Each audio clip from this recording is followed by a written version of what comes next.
Bonjour à toutes et à tous, on se retrouve ce matin en matinale avec des invités exceptionnels que vous voyez à distance à Pont-à-Mousson. Nous avons avec nous ce matin Mathieu Lanvin et Salut. Charlotte, j'ai oublié ton nom de famille.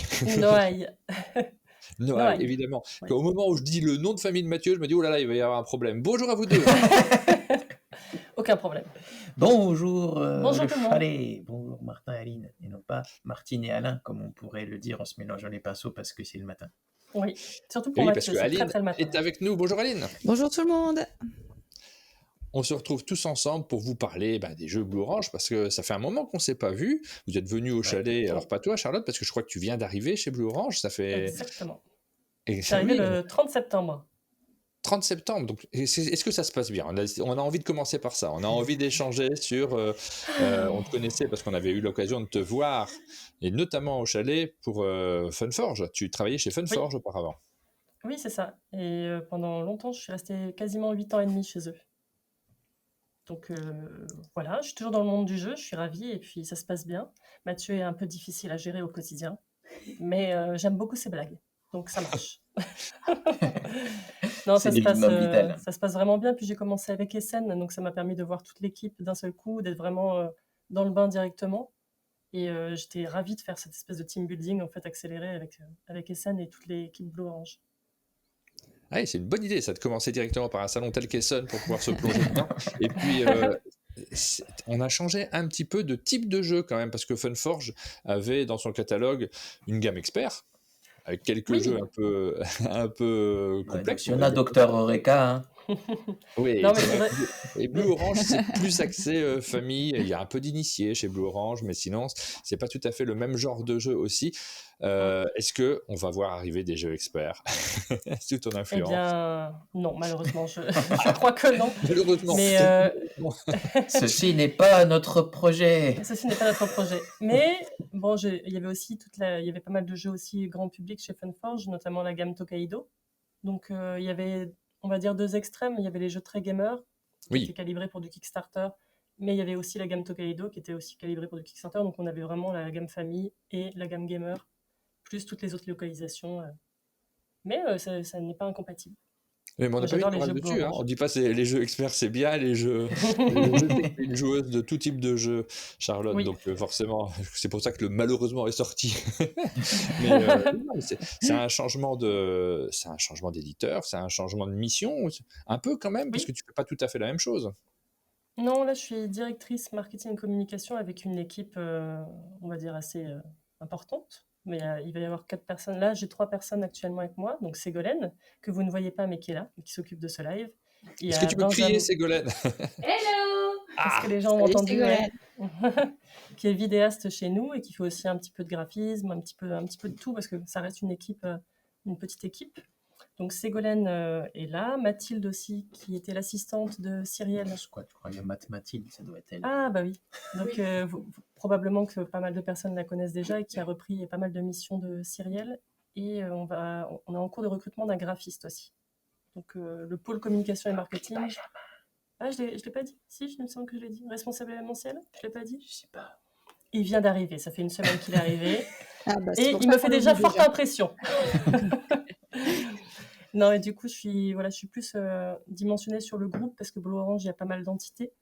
Et il y a Blue Orange États-Unis et Blue Orange Europe, qu'on appelle aussi Blue Orange International. Il y a Banjo aussi, qui est un éditeur qui a rejoint le groupe l'année dernière, qui édite notamment Ta Gueule ou Comment j'ai adopté un gnou. Link City, on a adoré Link City, donc c'est un plaisir de citer. Donc voilà, c'est un poste à plus dimension internationale et cohésion entre les différentes entités du groupe, avec une super équipe dont je parlais et dont je redonne les prénoms. De tous, hein, tu es obligé de faire attention. Oui, c'est ça. Ségolène, Mathilde, Benjamin, merci. Et puis le futur ou la future graphiste, merci par avance aussi. J'hésite je suis pas graphiste, je peux pas, mais j'hésite à me proposer à chaque fois. Ça fait rêver quand on sait qu'il y a un poste qui s'ouvre. Je le dis à chaque fois que je vois une annonce passer sur les réseaux sociaux. À chaque fois, on se dit est-ce que moi je peux correspondre au poste? Et on peut pas s'empêcher de se projeter sur d'autres vies qu'on ne vivra jamais, mais dont on rêve. Cette émission est enregistrée en direct avec nos amis qui nous suivent sur le chat. Vous pouvez réagir pendant cette émission, vous pouvez nous dire ce que vous pensez des jeux, si certains vont rejoindre votre ludothèque, parce qu'on va vous en présenter plein, c'est le sommaire, on va parler des jeux qui sont déjà sortis. Il y en a 3 dont on parle aujourd'hui qui sont déjà dans vos boutiques, que je vous dis juste après. Vous pouvez foncer dans votre boutique ludique, apporter de la vitamine C au ludicaire qui en aura besoin sur la période des fêtes qui se prépare, et puis repartir avec les jeux qu'on va vous présenter, et puis juste après, on viendra sur des nouveautés qui ne sont pas encore disponibles dans vos boutiques. Et là, moi j'aime bien aussi cette rubrique-là parce que c'est des jeux que je ne connais pas, qu'on va apprendre à connaître. C'est vrai, pour certains, on les a aperçus à Essen et ça va être l'occasion d'en savoir un petit peu plus. J'ai remis quelques photos aussi pour compléter celles que vous aviez envoyées et qui montrent certaines fois un petit peu plus le matériel. Et ben voilà, ça va être l'occasion d'en savoir plus. Exactement. Yes. Et Rachel nous dit, moi j'en attends un avec très impatient. Moi Je pense aussi, que je et sais peut-être lequel c'est le c'est même. qu'elle attend. Ah, C'est le même? on va le Je découvrir. sais pas, peut-être c'est le même que moi. Je pense pas que Rachou elle attend le même que toi. Oh. Je pense savoir lequel vous attendez chacune des deux et c'est pas le même. C'est peut-être pas le même. On va découvrir tout ça. Mais on va parler des deux, bien entendu. Et puis on terminera avec un petit jeu des couleurs. Alors là, je l'annonce, on va voir si vous êtes fort là-dessus, parce que c'est dur le jeu des couleurs. Là, on vous donne quelque chose qui demande beaucoup d'impro. Charlotte, La réponse est bleu ou orange, oui. c'est ça? Ah oui, c'est ça. Que vous évoque le orange, ouais, c'est hyper Le bleu, dur, je sais que vous pas. évoque le bleu, Charlotte. le orange. Je sais On pas. terminera avec ça à la fin de l'émission. Ouah, le combo. On va a essayer de faire un petit peu mieux Mathieu, que on ça. sait pas qui c'est du coup, parce qu'on a beaucoup parlé de Charlotte, parce que forcément tu es la nouvelle arrivée encore chez Blue Orange, mais Mathieu, personne ne sait de qui il s'agit, on le voit là. On l'a jamais vu. C'est le mec c'est le responsable des blagues chez Blue Orange, Je sais pas apparemment. pourquoi il est là. Non, alors, et puis j'arrête pas de changer de casquette en plus. Alors, T'as changé de casquette encore? ouais, j'ai changé de casquette, mais les gens vont dire, oui, mais c'est déjà ce que tu faisais avant, mais pas tout à fait. Je suis directeur général de Blue Orange Édition. Waouh! Directeur général. Ça Il craque, reste t'as le vu. président dessus. Et il y a 4 présidents au-dessus, je pense que j'atteindrai jamais ce stade. Mais du coup, Blue Orange Édition, c'est une des entités du groupe Blue Orange. C'est là où il y a en fait toute l'équipe des chefs de projet, des graphistes, du directeur artistique. C'est vraiment toute l'équipe qui s'occupe de la sélection des jeux, du développement des jeux, jusqu'à la livraison des fichiers de production finaux. Donc j'ai en quelque sorte basculé, parce qu'avant j'étais directeur général et directeur éditorial. Directeur général ici à Pont-à-Mousson, mais là maintenant je m'occupe de vraiment toute l'équipe éditoriale qui est un peu dispatchée aux 4 coins de la France. Donc, Alors, ce que tu es en train de dire, c'est que souvent les gens, quand ils disent, ils engueulent les éditeurs en leur disant non, c'est inadmissible, ce truc est arrivé en retard, ou ceci, ça va pas, ou je suis pas content parce que dans ma boîte il y a trop de vide. On a eu ça dernièrement. Ils s'adressent aux communicants. Et là, tu es en train de nous dire non, c'est moi qu'il faut engueuler parce que c'est moi qui ai choisi les choses. Laissez Charlotte tranquille. Pour le coup, laissez Mathilde tranquille, parce que je ne réponds plus sur les réseaux sociaux. La communication, on va recevoir le message et puis il va venir m'embêter moi après. Ouais. C'est ça qui va se passer. Et on n'est pas tendre avec lui. Ah oui, non, il ne faut pas hésiter. Et on sait très bien qu'il est doux, Mathieu. C'est pour ça qu'on aime toujours la faute de l'éditorial, et je pense que c'est chez tous les éditeurs, dès qu'il y a un truc qui ne va pas, c'est l'éditorial qui a merdé, hein, forcément. Je suis assez d'accord. Alors, on va commencer. Je vous propose de rentrer dans le vif du sujet et de regarder un peu les jeux. Alors déjà, ceux qui sont déjà sortis. Comme d'habitude, vous pouvez regarder cette émission en direct. Peut-être que certains d'entre vous la regardent en différé sur YouTube, notamment parce qu'on la rediffuse sur notre chaîne de replay. Donc, vous allez pouvoir la redécouvrir. Et il y a un site internet sur lequel vous allez pouvoir vous connecter. Ça s'appelle amondedejeux.fr et vous retrouverez tout ce dont on a parlé et toutes les images qu'on a diffusées directement sur le site. Vous pouvez le regarder. Vous pouvez dérouler la page en même temps que vous regardez la vidéo. Mais attendez quand même que l'émission soit terminée parce que ce ne sera pas en ligne avant la mise en ligne de la vidéo sur la chaîne de replay. Ni sur YouTube. Donc, les gens qui regardent sur YouTube, vous n'êtes pas obligé d'attendre la fin de l'émission. Non, pour le site. Oui, bien sûr. C'est le matin, ça va. Alors, du coup, je me connecte sur cette page. Oui, tu me montrais le canapé, parce qu'il y avait un canapé qui est disponible directement. Je vous montre à quoi il ressemble. Hop, vous pourrez regarder de nouveau ce canapé qu'on avait enregistré avant ton arrivée, Charlotte. Il y a un petit moment maintenant. Ouais, c'était il y a 1 an et demi. Ouais, je sais plus que ça, je dirais. Même, hein. Je me souviens plus de la date.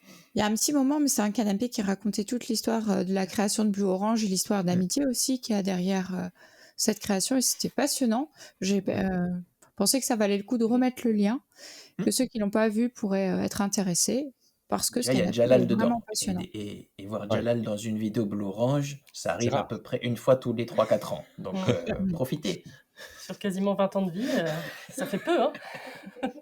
Bah, c'est Allez-y, l'avantage foncez vers d'avoir un le site canapé. internet, c'est qu'on peut ressortir tout ce qu'on a déjà fait auparavant et pouvoir regarder. Il y a plein de vidéos qu'on a fait chez Blue Orange. Et on va commencer par parler des jeux qui sont déjà disponibles en boutique. Vous avez eu une belle année. Il y a pas mal de jeux qui sont sortis.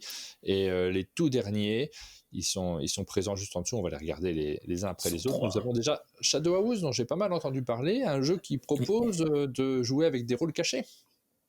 Oui. C'est ça. Bah, Shadow's Masquerade, alors à base, c'est un jeu japonais. Enfin, c'est un auteur japonais. C'est la première version avec cartonné en fait en Asie et notamment au Japon. C'est un petit jeu qui va mélanger des sensations de jeu un peu côté Love Letter dans sa simplicité. C'est vraiment, voilà, c'est à son tour on a 4 cartes en main, à son tour de jouer, on joue une de ces 4 cartes, on applique les effets et on voit ce qui se passe. Et un petit côté, effectivement, rôle caché, loup-garou, etc., où ben, il y a un coupable et les détectives qui vont devoir trouver le coupable.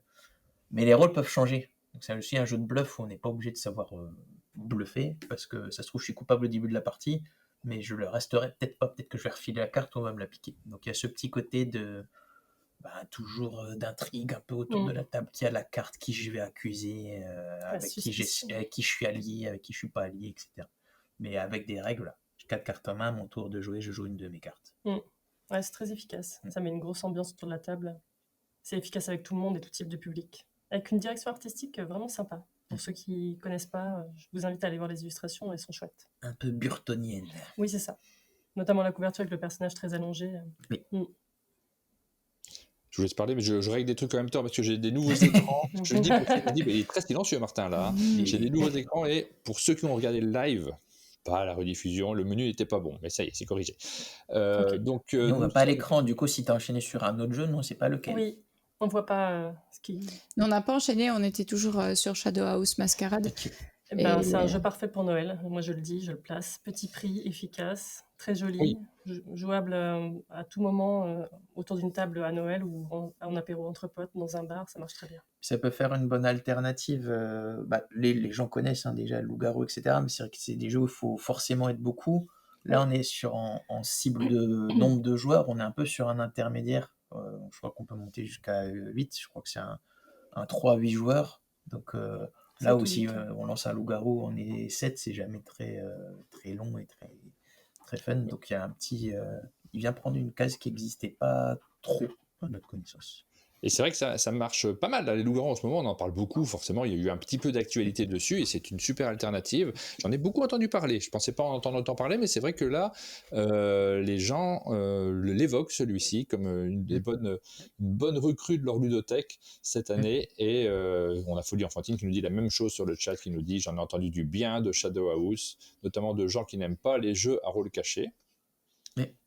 Il n'y a pas cette pesanteur de vraiment tenir son rôle, tout le truc. Et presque, les gens peuvent très bien savoir que c'est moi le coupable. S'ils n'arrivent pas à me contrer d'ici la fin de la partie, en fait, je gagne quand même. C'est pas punitif.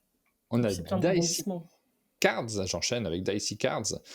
Autre jeu qui vous fait jouer avec des dés et... Je suis assez doué pour analyser les jeux et des cartes. Waouh. Effectivement, il y a des dés et des cartes. C'est parfait pour Noël. Là, on est fin d'année, le thème avec il fait froid, la neige, on est bien chez soi, on garde le thème Noël. J'aime bien. C'est efficace, je trouve que les mécaniques sont originales. Moi, j'y avais pas joué avant de rejoindre Blue Orange et j'ai beaucoup aimé la partie que j'ai faite. On est sur un jeu de dés vraiment très, très familial où on va essayer, on jette les dés, on essaie de faire des combinaisons pour marquer des points par rapport à ce qu'il y a sur nos cartes, avec le petit twist mécanique qui est que si mon jet de dés me plaît pas, que je souhaite relancer des dés, je dois geler une de mes cartes, donc je peux plus l'utiliser. Donc il y a un peu une gestion de timing sur est-ce que je gèle mes cartes pour essayer de faire plus de points, mais quelque part je perds un peu de temps. Et il y a des cartes qui vont générer de l'interaction en allant geler les cartes des autres, etc. On a fait les tournois parce qu'il est disponible sur Board Game Arena, donc Antares Oui, a organisé tout à un fait. tournoi. Ouais. C'est l'occasion de le découvrir en fait. Si vous connaissez pas ce jeu, vous voulez savoir comment il fonctionne, c'est assez facile de pouvoir lancer une partie et éventuellement, si ça vous plaît, directement de vous l'acheter en boutique pour pouvoir y jouer. Dans cette période de fête de fin d'année, ça fait partie des petits jeux qui s'expliquent très rapidement. Donc on peut Oui, le voilà, sortir c'est facilement. très grand public et voilà, si vous voulez jouer avec vos parents qui n'ont pas l'habitude de jouer ou vos grands-parents pendant les fêtes, enfin, il y a les jeux Blue Orange, on essaie un maximum de faire des jeux bienvenus dans le monde du jeu, vraiment des jeux accessibles à ceux qui n'ont pas forcément l'habitude de jouer. Donc c'est expliqué très rapidement et c'est simple d'accès. Donc ça, c'est Dicey Cards. C'est le même format de boîte, hein, les deux. C'est un format de boîte que vous mettez pas mal en avant. Non, C'est il y celui a de Next un peu Station plus aussi. grand. Ouais. Dicey Ah, Cards il est est un plus peu grand. plus grand. Ouais. Dicey Card est un format Next Station. En fait, c'est Shadow House qui a un nouveau format qui est une taille intermédiaire entre Dicey Card et Takosha. Ouais. Donc c'est aussi les petites boîtes à volet magnétique, mais Oui. voilà, on a fait une gamme intermédiaire qui est à 14 €. On a une gamme à 12, à 14, à 16. C'est aussi un peu les cibles de prix que les gens ciblent plus facilement en ce moment. On a créé ce nouveau format, ouais. Donc ça, tu pioches en fonction de ton budget et ça se passe bien. Ah, on a pas mal de jeux qui sortent dans des formats-là un peu plus petits. Donc on a parlé de Next Station. On avait la 3e boîte de Next Station cette année qui collait bien avec les Jeux Olympiques aussi, puisque C'était Next Station Paris. on était Est-ce sur qu'ils Paris. auraient fait exprès? Je sais pas. Non, je comprends pas. C'est pas votre genre du tout. Et puis, dernier jeu déjà sorti avant d'entamer ce que forcément tout le monde attend, parce qu'on a envie de découvrir les nouveautés. Le dernier jeu qui est déjà sorti, dont on dit un petit mot, c'est Out of Sock, un jeu sur les chaussettes. Tout à fait. Ah oui. Vous n'étiez pas prêt. Hein. Non. Alors ça, c'est un thème, on peut dire, original. Oui. Ouais. On s'est dépassé, on est sorti des carcans habituels. Mais c'est un jeu de Roberto Fraga, donc ceux qui le connaissent, hein, c'est un auteur, c'est un peu le jeu trouve-tout, comme on dit souvent, Oui. il a toujours des idées un peu farfelues. Et c'est vrai qu'il nous avait proposé un jeu avec ce gimmick de on a des dés dans un gobelet. Un panier à linge. À la base, c'était un gobelet. Ah ouais. Et il faut donner un petit coup de poignet pour faire sortir pas l'intégralité ni rien, et en fonction des dés, on récupère des cartes, etc. Et on s'est dit, qu'est-ce que ça peut être comme... qu'est-ce qu'on peut utiliser? Pourquoi on jetterait des trucs d'un gobelet? Et c'en est venu petit à petit. Si on collectionnait des chaussettes et c'est le panier de linge sale. À la base, c'était des dodos, ça n'avait pas de sens particulier. Des dodos, C'était des dodos. Ouais. C'était combien de Quel dodos look, franchement, avec un look pareil, moi j'ai l'impression que je vais voir arriver Monsieur Belding. Belding, oui. Ah oui. Là, il y a de la référence. Il y a de la référence. Vous saurez pas. Les moins de 30 ans ne connaîtront peut-être pas. Je suis là pour faire des musiques très, donc très voilà, mal. c'est petit jeu familial, fun, un peu taquin, parce que on se moque aussi de ceux qui n'arrivent pas à faire le lancer de dés. Comme moi. Et on essaye de pourrir les collections de chacun. Donc pas mal d'interactions et de rire autour de la table avec ce jeu familial. Ouais. Il y a une vidéo disponible sur Facebook et Instagram, vous verrez à quel point certains d'entre nous ne sont pas doués pour faire sortir un nombre de dés défini du panier de linge. Comme moi. Moi, c'est je fais sortir tous les dés ou 0. C'est ça. Très mauvaise. C'est un peu sur ce genre de jeu parfois qu'on vous attend parce qu'on sait qu'il peut y avoir de la fantaisie chez Blue Orange. C'est ça. Et on y est. Vous ne nous décevez pas sur celui-ci. On a des commentaires évidemment, puisqu'on a Miroslav Dragan qui nous dit quel enfer les lancer de dés dans Out of Stock. On a Pepi qui nous dit du pur Roberto comme on l'aime. Et au Renner, cette année, j'ai présenté les jeux Blue Orange au festival Val des Jeux et on a eu de très bons retours des joueurs et joueuses, surtout avec Presse Patate. C'est vrai que Presse Patate, au niveau de l'ambiance, alors c'était un peu plus tôt dans l'année, celui-ci, je crois. Au début sur de les l'été, salons, oui, c'était le début de l'été. J'étais encore sur un salon ce week-end et il y a un animateur d'un autre centre qui me disait on entend quand même quand Presse Patate est sur un salon. Ah oui, forcément, oui. Faut pas faire un jeu expert à côté du... Non. Mieux pas. C'est un jeu frénétique génial, mais il fait beaucoup de bruit, c'est sûr. Ah nous, on a prévu d'avoir un stand à Cannes cette année. On a demandé spécifiquement de ne pas avoir Blue Orange juste à côté de nous. Vous êtes allé où à Cannes? Alors, attends. Gauche. À gauche. Quand tu descends les escaliers, à gauche. On est sur la moitié gauche. Ah nous, on est à droite. Donc ça va. Ah bon, écoute, très bien. Une distance d'à peu près 250 mètres. On avait dit qu'on parlait pas politique. Ouais. Oui. Oula. Alors voilà, ça c'est les jeux qui sont déjà disponibles en boutique que vous pouvez acheter. Alors, parfait, évidemment, pour le réveillon, avec des publics qui sont sensiblement différents, parce que là, clairement, les plus jeunes, les ados vont jouer à Shadow House, ils vont s'organiser, alors que les vieux qui restent assis à la table seront tranquillement sur un Dicey Cards ou un Out of Sock. Il y a Costume Monster aussi qui était cité plus haut dans les commentaires et qui est un jeu pour les plus jeunes. C'est très chouette, qui fonctionne super bien avec un système de déguisement par carte transparente. Oui, c'est vrai. Oui, parce qu'il y a toujours une tradition aussi du jeu enfant chez Blue Orange. Il y a pas mal de jeux enfants qui en général, trouvent de l'écho dans le public, puisque vous enchaînez les As d'or, et on va découvrir, je ne sais pas s'il y en a qui sont présentés, je ne me souviens plus comme ça, mais si, il y en a qui sont présentés là. Si, il y en a au moins ouais, il y en a 2-3 là, qui sont on va voir s'il y a le Cette année, c'était léger en jeu enfant. On avait Costume Monsters et on avait le 3e Bubble Stories qui est sorti, mais on avait moins de jeux enfants. Mais on revient à la charge, vous inquiétez pas. Bah oui, ça fait longtemps que vous n'avez pas gagné un As d'or. Donc il est grand temps de s'y remettre. C'est vrai aussi. C'est vrai, on fait ce qu'on peut. Oui, c'est ça. C'est pas nous qu'on choisit. Allez, 2025, un nouvel As d'or. Parce que les gens, des fois, croient que les éditeurs ont un levier sur s'ils sont sélectionnés à l'As d'or ou pas. Ils sont même pas au courant. On a un levier pour envoyer les jeux, être sûr que le jury y joue. Mais à part ça, sachez-le, mesdames et messieurs, il y a... en tout cas, nous, on n'a jamais donné de pot de vin. Il y a peut-être qui ont essayé et que ça n'a pas marché, mais il y a peut-être qui ont essayé et ça a marché, on ne sait pas. Malheureusement pas, ça n'a pas suffisamment d'enjeux peut-être pour qu'on en soit malheureusement, je plaisante évidemment. On va enchaîner avec les nouveautés. Alors, forcément, quand on pense aux chiens, naturellement, la première idée qui nous vient, qui suit derrière, c'est les sucettes. Bah oui. C'est évident. Le lien est évident. Ça me paraît absolument évident. Donc le jeu dont on vous parle là maintenant, c'est Lolly Dogs. Qu'est-ce que c'est que cette histoire ? Alors là, j'ai pas la boîte de Lolly Dogs parce que ça va raconter un peu l'histoire de ce jeu. Lolly Dogs, c'est en fait Tongues Out qui est sorti aux États-Unis il y a quelques années et qui, pour les plus fins connaisseurs, plus fines connaisseuses, est en fait une réédition de Pengoulou. Ah oui, alors on explique pourquoi, parce que les gens se disent c'est bizarre, alors le Blue Orange fait de la localisation maintenant. Je crois pas que vous ayez jamais eu des jeux en loca, ou très peu aussi. C'était de la loca. Non, même pas, c'était une création Blue Orange. C'était une création Blue Orange États-Unis. Ouais. Mais là, pour le coup, c'est une création purement interne c'est Thierry Desnoyers, l'auteur, c'est un des fondateurs de Blue Orange. Il avait créé un jeu pour enfants qui s'appelait Pengoulou. Donc, qui était un peu un memory couleur revisité avec des petites figurines de pingouins qui venaient sur des œufs de couleur et il fallait retrouver les œufs. Et en fait, c'est effectivement aux États-Unis, ils ont retrouvé un espèce de petit jouet rigolo en forme de petits chiens tout moumou comme ça. En fait, quand tu appuies dessus, pourtant j'ai pris celui qui est cassé. Non, ça va. C'est bon. Il y a la petite langue qui sort. Wow. Il y a une couleur en fonction de ce que le toutou il a léché comme sucette. En fait, il fallait trouver une excuse sur comment on fait pour justifier que le toutou il a une langue bleue ou une langue verte ou une langue rouge. On s'est dit que les sucettes ça passait bien. Et donc c'est du jeu enfant de 4 joueurs, c'est des règles, le jeu en fait quelque part il existe depuis près de 20 ans, on sait que c'est auprès du public 4 ans et plus, ça marche très bien. Et ce petit jouet que tu as envie de manipuler tout le temps parce que t'as le petit toutou qui sort sa langue et c'est beaucoup trop mignon. Un peu au côté anti-stress comme ça. Oui, chacun en a un au bureau.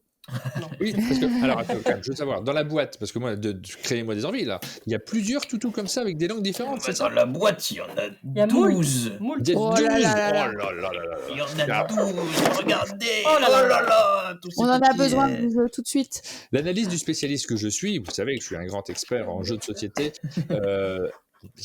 je sens que je suis pas exactement le public cible ce genre de jeu. Mais c'est parce que tu l'as pas eu en main. J'ai hyper envie. J'ai envie de le manipuler. Là, clairement, je rentre en boutique, si le jeu est disponible, je vais aller tripatouiller le toutou pour regarder la couleur de sa langue. Ça paraît assez évident. Je suis sûr que je suis pas tout seul sur le chat. Soyez honnête. Est-ce que vous n'avez pas envie de regarder ça ? C'est très agréable. Puis il y a un petit bruit un peu débile. Je sais pas si vous l'entendez. Ouais, on l'entend. Donc voilà, et c'est vraiment, on sait que mécaniquement c'est un jeu 4 ans en plus qui marche très bien. En plus, c'est un petit côté. Donc l'objectif c'est de récupérer, être la première à récupérer 6 toutous devant soi. On a un petit parc. Et au bout d'un moment, les toutous ils sont plus au milieu. Donc on peut aller piquer ceux des autres si on se rappelle lequel était de quelle couleur. Donc il y a aussi un côté très taquin avec les enfants, d'aller l'enfant qui va aller piquer le toutou qui va bien chez ses parents. Il y a un petit côté très satisfaisant.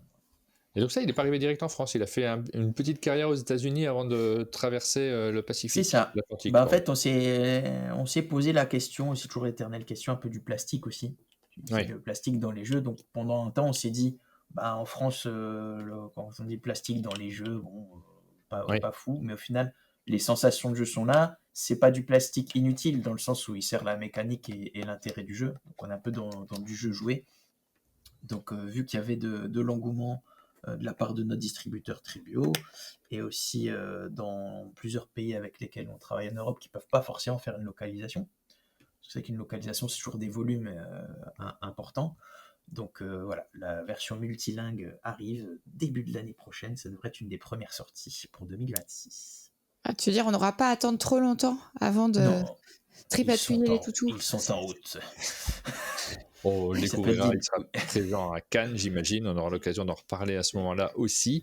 Et on va peut-être une communication à faire. Tripatouiller des toutous à Cannes, mais il peut y avoir des trucs bizarres avec les caniches sur la... Voilà, attention aux accroches. Les textes d'accroche peuvent susciter de la curiosité.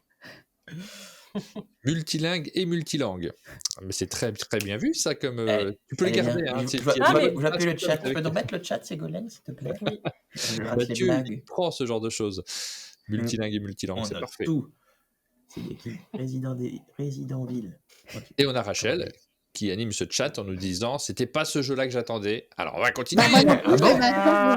Oui, mais c'est voilà. Elle n'en avait pas connaissance. Maintenant, je suis sûr qu'elle l'attend avec impatience. Parce que je sais qu'elle aime bien jouer avec des petits jeux en plastique sur les salons. Ne le laissez pas passer. Hein? Pas mal. Oui, bien sûr. Mais ça, en fait, il n'y a pas besoin de faire de réunion brainstorming. Vous pouvez venir faire une matinale chez Monde de Jeu et on a tout notre plan com pour l'année prochaine. C'est impeccable. Le monde est bien fait. Alors, on va voir si le suivant, c'était un jeu que Rachel attendait à moitié ou pas. On le découvre ça maintenant. Il s'agit de 50 Fruity. 50 Fruity, ici. C'est pas celui que Rachel elle attend. Moi, je dis que c'est le dernier. Pronostic, c'est l'avant-dernier jeu qu'on va présenter. On verra ça. J'espère qu'on a le même. Le dernier. 50 Fruity, c'est vraiment un jeu de cartes d'ambiance très familial qui consiste à bluffer et on a le droit de mentir. Parce que d'habitude, dans les jeux, on n'a absolument pas le droit de mentir. Et bien là, sachez-le. Ce qui va se passer, c'est qu'on a une pile de cartes au centre ici. On prend chaque joueur, à son tour, prend 2 cartes et sans les regarder. Et les montre. On voit à la caméra, je vous montre. Voilà. Et en fait, moi, je vais devoir donner 2 informations. Elle ne voit pas les cartes. Voilà, elle les voit parce qu'il y a de retour. Et je dois dire au moins la vérité une fois sur une des cartes. Donc, par exemple, je peux lui dire, là, il y a 7 bananes. Le but étant, c'est compétitif, il faut avoir la plus grande collection de bananes. Et là, tu as 8 bananes. Et moi, je vais devoir essayer de deviner si Mathieu ment. Parce que je dois garder une carte sur les 2. C'est ça. Elle va garder une carte et me donner l'autre. Donc, elle va essayer de voir si je me suis foutu de sa poire ou pas. Elle triche en plus. Là, j'ai triché. Voilà. Mais si je ne trichais pas, on va dire que je vais garder celle-ci. Voilà. J'ai gardé les points. Voilà. Évidemment. Bah oui. Et le but, c'est d'essayer de bluffer et d'essayer de convaincre avec des jeux de regard que en fait, la carte qu'on veut garder, c'est l'autre, pour que l'autre prenne la carte qui, soi-disant, nous intéresse, alors qu'en réalité, on veut se débarrasser de celle qui nous intéresse le moins. Et il y a des pouvoirs sur les cartes qui sont intéressants. Donc, il y a des plus ou moins de bananes sur les cartes. Des fois, il y en a 4, 1. Ce qui est rigolo, c'est qu'il y a les bananes vertes. Et elles valent 0. Les bananes vertes. Si je dis à Charlotte, là, il y a 4 bananes, je ne suis pas en train de mentir. Mais elles sont vertes, donc elles ne valent pas de points. Oui, parce que tu dois donner, il y a cette règle, tu dois donner au moins une information qui est vraie. Tu ne peux pas dire n'importe quoi tout le temps. Ouais. Sur les 2 cartes, il faut forcément en dire une qui est juste. Mais il y a des petites cartes spéciales, parce que là, j'ai 4 bananes vertes. J'ai gagné 4 bananes vertes, c'est pas cool. Par contre, si je chope une mangue, ça fait mûrir les bananes. Donc, je vais pouvoir faire mûrir mes bananes vertes. Et là, ça me fera 4 points à la fin de la partie. Il y a des noix de coco, il y a plein de petits pouvoirs qui font que ça a pimenté les choses. Le banana split. C'est celui qui a le plus de noix de coco à la fin de la partie qui remporte les 9 points. Donc on va essayer d'en récupérer un maximum, sachant qu'on essaye de voir ce que les autres ont récupéré aussi, parce que si on a égalité sur les noix de coco, il va falloir optimiser. C'est ça. Oui, donc là on est sur de l'ultra simple, on est sur le b.a.-ba du guessing, du bluff. C'est du bluff, complètement du bluff. Et c'est de nouveau des auteurs français sur ce jeu. Oui, on est sur du Joan Benvenuto et je confonds toujours le prénom. Grisha Germain. Grisha Germain, parce que ça pourrait marcher dans l'autre sens aussi. Mais ils sont 2 cerveaux sur ce jeu. C'est pour ça qu'il y a 2 cartes. On Voilà, voit vraiment petit il jeu. bien sur pas mal de jeux en réalité. Il a commencé avec du jeu d'ambiance. C'est lui qui était sur. Je vais dire des bêtises. C'est sur Cortex qu'il est, Oui. Veto, oui, Oui. c'est ça. Hein. Oui, Et Harmony cette année, évidemment. Et sur un autre jeu dans la liste un petit peu plus loin. Ah, c'est devenu votre auteur maison. On en a plusieurs qui travaillent souvent avec nous. Coup C'est double. cool. Ouais, le binôme en coup double. Voilà, ça fait partie des jeux ultra simples à expliquer. Moi, j'ai envie d'y jouer tout de suite. Moi, j'adore le bluff, j'adore ça. Le Ah, bluff, c'est très drôle. analyser ce que les autres font, c'est le genre de mécanique dans les jeux d'ambiance qui me parlent pas mal. C'est ça. Et vraiment, c'est direct. C'est le petit jeu d'apéro. Ouais. Un jeu qui apprend à mentir correctement. Genre Et les enfants adorent parce que pour une fois, ils ont le droit de Je mentir. sais bien mentir. Ouais. Mais ce qui est rigolo, entre guillemets, c'est que t'es pas obligé de mentir. Non, tu Oui, n'es pas obligé. Tu dois dire au moins une fois la vérité. Oui, T'as pas le droit de dire 2 fois la même chose. Tu dois Il dire faut au moins essayer de une dire fois la vérité. le mensonge avec autant de conviction qu'on dit la vérité, quoi. Voilà. Mais tu peux dire là, j'ai cette banane et là, j'ai une banane. je crois que tu as coupé, Charlotte. Tu avais commencé à dire les enfants Pardon. et j'ai pas entendu la fin. Ah oui, pardon. Non, mais c'était pour compléter. Je disais qu'avec les enfants, ça marche très bien parce qu'ils ont le droit de mentir. C'est dans la règle de jeu qu'ils ont le droit de mentir et Ah oui. ça marche Non. hyper bien. Ah oui. Donc du coup, c'est extrêmement familial. Ça se joue vraiment avec tout le monde. Il n'y a pas de texte. C'est uniquement du visuel. Et puis on est sur une direction artistique très moderne, très, comment on peut dire, Candy Crush. Oui. Et Il c'est y a une côté inspiration comme Ninja, ça, très Ninja colorée. Fruit Aussi. dans la DA un peu de la boîte. C'est pas du tout un détail ce que tu nous dis là, parce que pour les enfants, c'est essentiel. Je pense que c'est pas Aline qui dira le contraire. Il y a eu la période où le Mytho était sorti, où ça avait fait un carton. Ils étaient tellement ravis d'avoir le droit de mentir et de le faire de manière astucieuse que je me souviens que les nôtres, en l'occurrence, jouaient beaucoup à ce jeu-là. Je ne vais pas te contredire. Elle m'a pas contredit. Je l'ai mis pour qu'elle me contredise pas. J'aime bien quand tu me contredis pas. Oui, bon, en même temps, annoncer que je ne veux pas te contredire, c'est... Ah, t'aurais pu me Je sais contredire. pas, tu prends peut-être des risques. Je sais pas. Mais pas joueuse, pas hein. là. Et on avait une belle photo d'Annabelle, je la montre quand même, cette photo, c'est important que vous voyez Annabelle qui travaille donc chez Tribuo, particulièrement, qui est votre distributeur. C'est ça, Exactement. distributeur en France, effectivement. Ils ont fait des parties, Et on voit tout qu'elle se récemment, tous ensemble, et c'était vraiment très cool. C'est beaucoup amusé, en fait, ça suscite du rire et de la bonne ambiance immédiatement. Moi, je fais un coucou à Kuja dans le chat parce qu'on se connaît depuis plus de 20 ans et c'est cool. Ça me fait plaisir, Coucou Kuja. Alors, Voilà on pour ce enchaîne jeu-là. avec le jeu suivant, on va découvrir duquel il s'agit. C'est pour quand 50 Fruity, pardon, faut le dire en entier. 50 Fruity, on n'a pas encore défini exactement Voilà. de date. En mais fait, tous les jeux qu'on va présenter... c'est le premier semestre. Voilà, c'est le premier semestre. On vous les présente a priori dans l'ordre chronologique de sortie. Là, on est sur du février-mars. On va dire. Ça dépend du bateau. Pour mon anniversaire. Mon anniversaire est en février-mars. Voilà. Précisément, en plus. Précisément. Tout ça pour avoir des cadeaux à Cannes. Je vois bien. Oui. Malin, il est super malin. Là, j'ai tout prévu. Donc, au fur et à mesure, on va avancer. Ça va devenir mars, avril, mai. Mars, avril, mai, qui est aussi ton anniversaire, du coup. Oui, voilà. On prépare le suivant, déjà. Tu l'as dans les mains, le jeu suivant, c'est Magicaboo. Magicaboo. Ça évoque des trucs, hein, déjà, avec le nom. Moi, j'ai une petite musique en tête. Magicaboo. Ce n'est pas la chanson de Disney. Chacun sa version. Alors, on va être sur notre jeu enfant. Effectivement, là, on est sur 4 ans et plus. C'est là l'Asdor Bien sûr. L'avenir nous le dira. On ne sait pas. Hop. Alors, Magicaboo, on est sur un petit jeu compétitif dans lequel il va falloir essayer de récupérer un maximum de points de magie qui sont figurés par ces petits jetons en forme d'étoile. On va enchaîner des tours jusqu'à ce qu'ils aient tous été distribués. Et le principe est tout simple et rigolo. Je crois que Aline a peut-être une photo d'éclaté, je pense. Hop. Oui, il y en a une. Voilà, on va disposer en fait les petits jouets, les 10 petits jouets ou moins. C'est aussi un truc qui est intéressant, c'est que si vous avez vraiment un public bas âge, vous pouvez mettre moins d'objets pour que ce soit moins difficile. Et il y a un gimmick tout simple, c'est que on va, il y a à chaque tour un joueur, une joueuse et un magicien, magicienne, et va aller prendre au hasard un jouet et faire Magicaboo, le prendre dans le foulard. Il y a un objet qui a disparu. Les autres doivent se précipiter pour retrouver qu'est-ce qui a disparu. Et du coup, j'ai tapé sur le lapin, car c'est le lapin qui a disparu. Voilà. Après, on vérifie.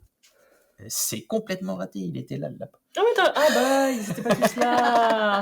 Ils étaient Attends, pas on les tous avait pas là. tous mis. Attends, on va C'était les donc mettre. la poupée. Ils sont tellement mignons. Hop, ici. Et Donc voilà, tout simple. Et on va être à tour de rôle magicien, magicienne, en faisant tourner le foulard au fur et à mesure. On est sur un jeu, alors c'est 4 auteurs italiens, c'est pour ça que c'est marqué Blob. Oui, c'est ça, je me disais, Blob, c'est qui ce type? Blob. Alors chez qui Quel est ce ce Blob? pseudo impossible? Et forcément, on a mis un sticker dessus. Ah. C'est parce que c'est les Attendez. initiales des 4 auteurs. D'accord. Bernardo, Leonardo, Oui. Orlando et Bernardo, ils sont Bernardo. Je crois qu'il y a Bernardo, Walter Aubert pour le haut, qui avait fait Contrario, si mes mémoires ludiques sont bonnes. Ah oui. Il y a Lanza Vecchia et les 2 autres B, je sais plus. En fait, les B, je sais plus c'est quoi. Mais voilà, c'est 4 auteurs italiens qui ont fait ce petit jeu enfant très rigolo. C'est chouette. Une gimmick qui nous plaisait beaucoup. Donc on a fait des belles petites figurines en bois bien épaisses pour bien avoir le côté préhension, etc. Et donc on est sur On du voit White directement, Mars. on a aussi Oui, envie de on le voit. manipuler, ce genre de jeu. On Ouais. voit c'est que les ça. enfants, ça va leur plaire. Ouais. Alors, on ne sait pas encore. Attends. On est sur un jeu qui existe déjà, qui est un jeu d'animation qu'on peut faire en classe ou en colonie de vacances. Moi, j'avais fait ça à la bibliothèque quand j'étais petite, où tu mets des objets, on en enlève un et tu dois trouver lequel c'est, sauf que là, c'est mis en scène.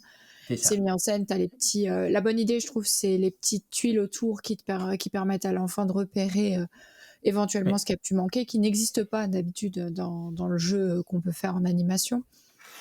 Parce que c'est plus facile pour du 4 ans. Ouais, parce que on a fait justement des tests avec un peu les catégories d'âge. Dans le prototype, c'était des cartes. Et un enfant, déjà, avoir 10 cartes en main, les manipuler, être le premier à tirer la carte, la poser, c'était compliqué. Donc, ne pas avoir d'indicateur sur, pour trouver ce qui manque, qu'est-ce qu'il y avait. Je me rappelle déjà de tout ce qu'il y avait, c'est compliqué. Donc, c'est ça qu'on a opté pour ces tuiles-là. Et on a un petit mode avancé pour que quand l'enfant grandit et est habitué au jeu, qui va rajouter une couche de memory. C'est que quand par exemple, c'était le lapin, on a trouvé le lapin, on retourne la tuile côté un peu petit nuage de magie. Et donc, la prochaine fois que c'est le lapin qui disparaît, il faudra se rappeler qu'il était derrière ce petit nuage-là. Ah oui, ok. Ça vient rajouter une petite couche, et si c'est de nouveau le lapin, on va le retourner côté visible. Donc ça vient rajouter c'est le mode expert. Parce que Charlotte est arrivée chez Blue Orange, on a des modes experts dans les jeux. On rajoute une petite variante. Donc alors, voilà, pour Magicabou. Les gens ont l'air motivés par Magicabou. Je lis les commentaires là tout de suite. Ça a l'air très sympa pour des loulous, nous dit Oroner. Folie enfantine, ça va rentrer direct dans ma ludo associative. Merci Blue Orange. Et on a Georges qui nous dit je vais me servir du foulard aussi pour mes soirées coquines. Ok. Il est un peu petit, mais pourquoi pas. Il n'a pas dit ce qu'il voulait faire avec. C'est vrai, pardon. Du coup, maintenant, je suis en train de dire que j'ai donné trop d'informations. On change de catégorie pour le jeu suivant. On est sur j'ai l'impression qu'il s'agit d'un jeu un peu abstrait, c'est ça, mais avec de la Tout à fait. Tout petit peu. Totalement abstrait. Je laisse range mes jouets. Mathieu ranger ses affaires. Après, ça fait aussi puzzle, parce qu'il y a un insert où il faut retrouver. C'était lequel qui allait là? Le lapin. Alors, on laisse on parle de Lynx. Lynx, c'est un jeu. Alors, quand on regarde comme ça nous évoque à la fois du puissance 4, ça nous évoque à la fois du blocus un peu sur le matériel. Mais c'est un tout nouveau jeu.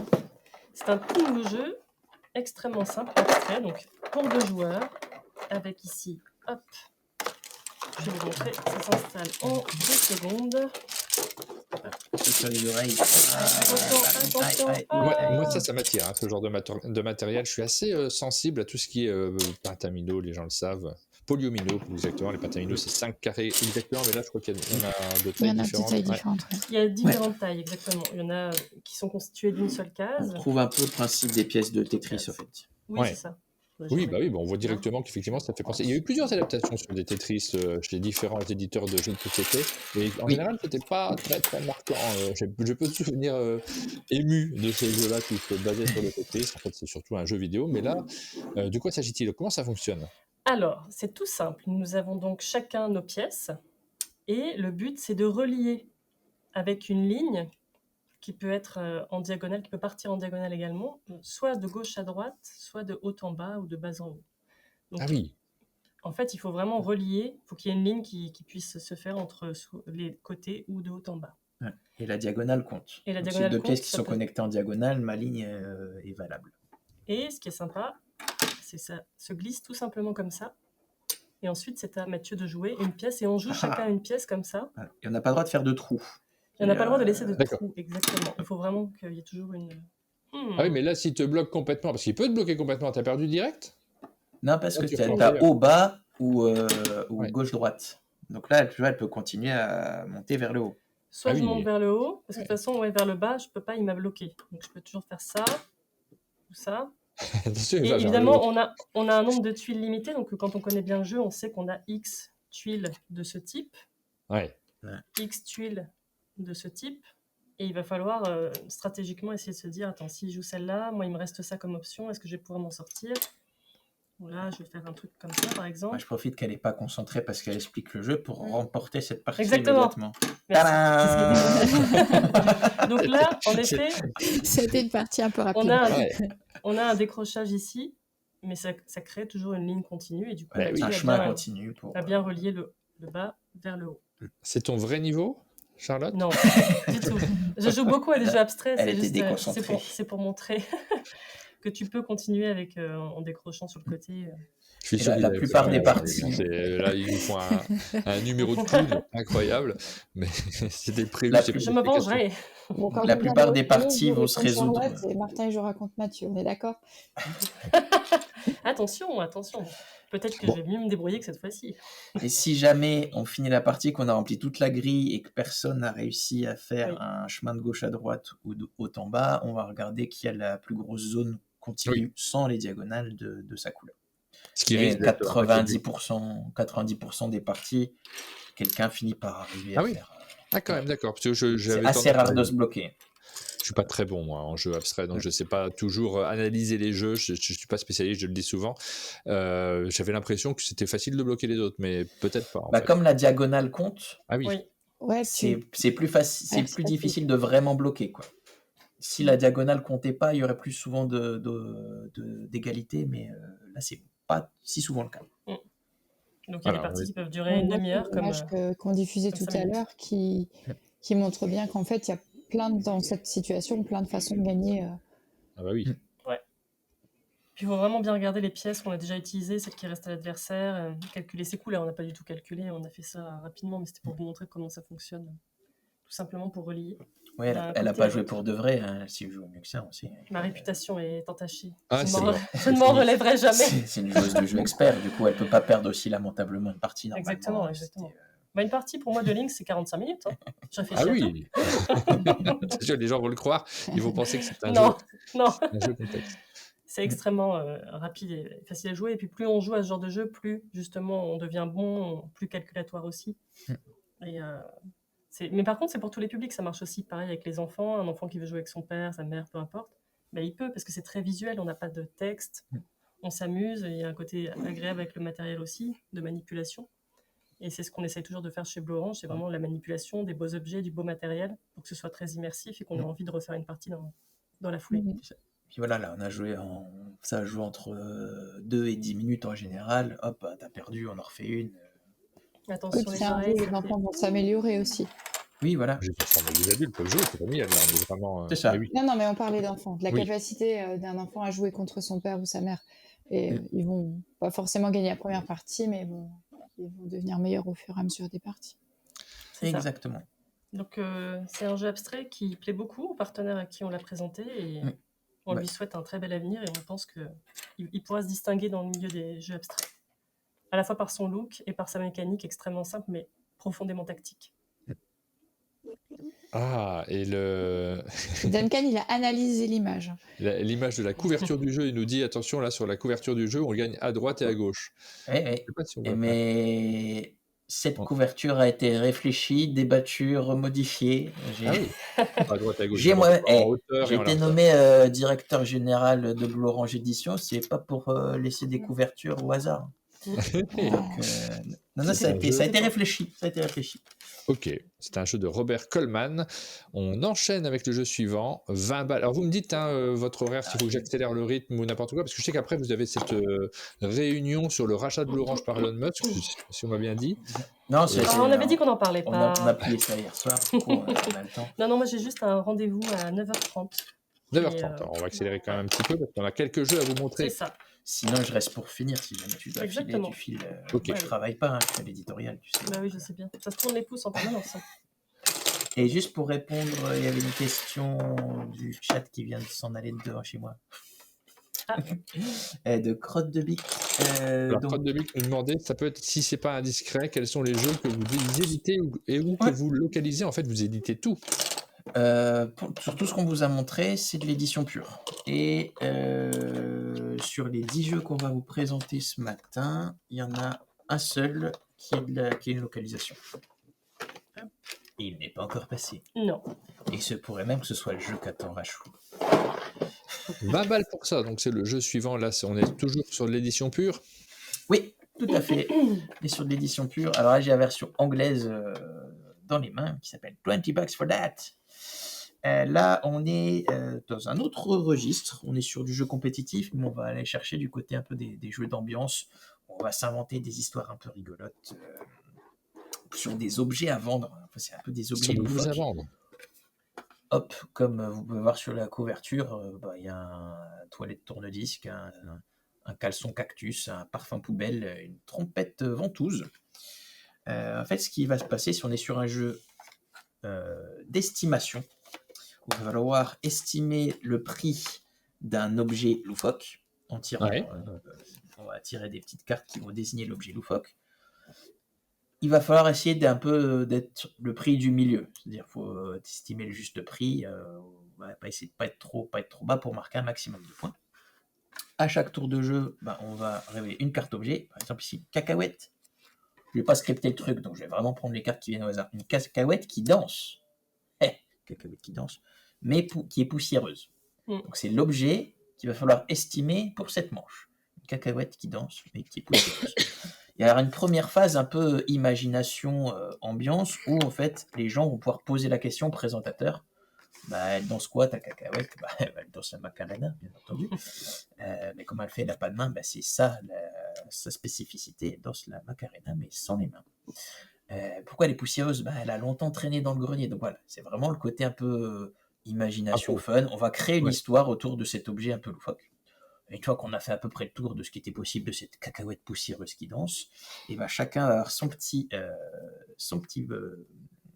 ardoise, son petit feutre, et va essayer d'estimer en euros combien pourrait valoir cette cacahuète poussiéreuse qui danse.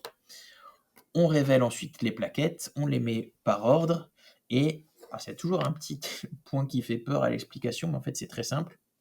Je regarde combien j'ai de plaquettes au-dessus de moi, combien j'en ai en dessous. Oui. Et je marque le plus petit nombre des deux.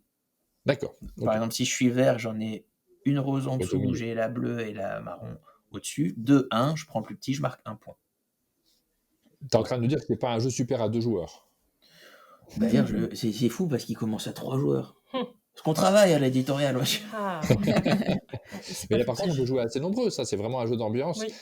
Ça serait sorti avant les fêtes de cette année. Ça serait parfait pour les fêtes, j'ai envie de dire. C'est vrai. Mais il n'est jamais trop tôt pour préparer Noël 2025. Oui. C'est un 3 à 7 joueurs. Parce qu'on voulait aussi tenir au niveau du matériel qu'il y a dedans un prix qui devrait être... on l'appelait 20 balles pour ça. Normalement, en boutique, vous devriez le trouver à peu près 20 €. Sinon, on aurait complètement foiré le marketing. Tu vois, s'il est à 15 €, ça ne va pas. S'il est à 25, ça ne va pas.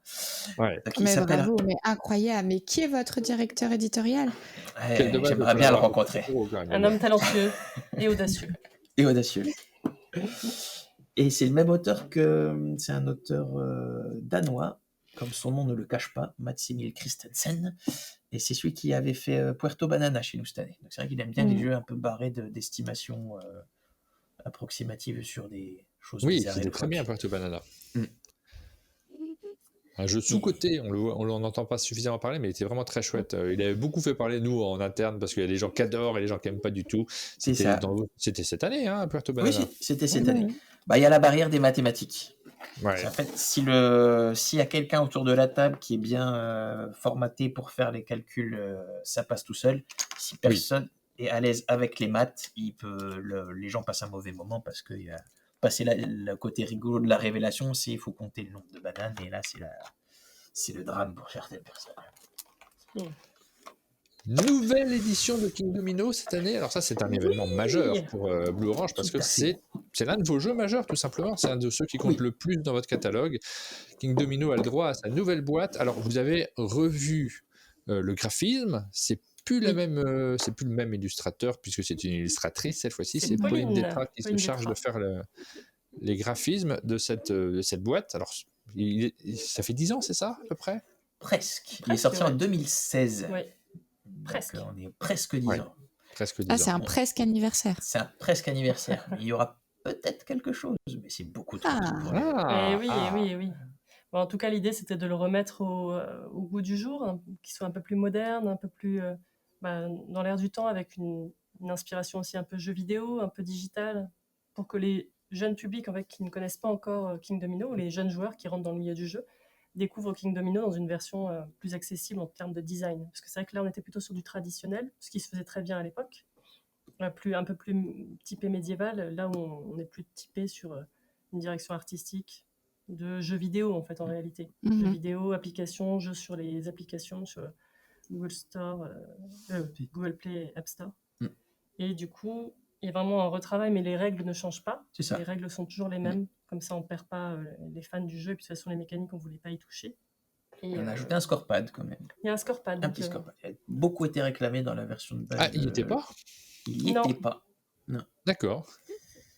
Alors, peut-être alors, sur les premières versions, il n'était pas. Est-ce qu'il a été rajouté sur la version française à un moment donné? Je ne sais pas. Je me mélange un peu parce que dans le Queen Domino, il me semble qu'il y en avait un. Oui, parce qu'il se passait beaucoup trop de choses dans Queen Domino. Du coup, on va les mettre un petit scorepad. Pas l'ombre d'un scorepad. Non, et je suis quasiment sûr que dans le premier, il n'y avait pas. Mais après, c'est vrai qu'il y a plusieurs petites évolutions. Oui. Donc, c'est tout simplement pour le représenter, pour voir un petit peu si on peut le remontrer sur les salons sous une nouvelle identité quelque part. Il sera à Cannes, évidemment. On va essayer de voir ce qu'on peut organiser avec Bruno Catala et avec Pauline, justement, pour pouvoir présenter ce jeu de nouveau comme une nouveauté en réalité, parce que c'est pour plein de gens. Il y a plein de gens qui sont passés à côté de King Domino et qui sont des joueurs actuels et qui pourraient tout simplement découvrir le jeu. Il a eu le Spiel en 2017. C'est quand même un pilier du jeu moderne. Donc c'était l'occasion de le remettre sur le devant de la scène. Et en parallèle, il y aura un petit flyers dedans. Il y a aussi un jeu vidéo King Domino qui va sortir sur les plateformes Steam, PlayStation Store, etc. l'année prochaine. Donc chez Meeple Corp. Donc il y a un petit flyer dedans qui explique le scanner dedans permettra d'accéder à des petits bonus en ligne. On pourra aussi jouer à King Domino, qui est déjà disponible sur BGA également, mais voilà, King Domino a une belle vie digitale aussi. Et quelque part, l'ADA évoque ça. Oui, ça fait le pont avec le jeu vidéo dont on parlait. Ouais. Donc ça, c'est une grosse sortie, c'est très important pour nous et on est ravis de le remettre sur le devant de la scène.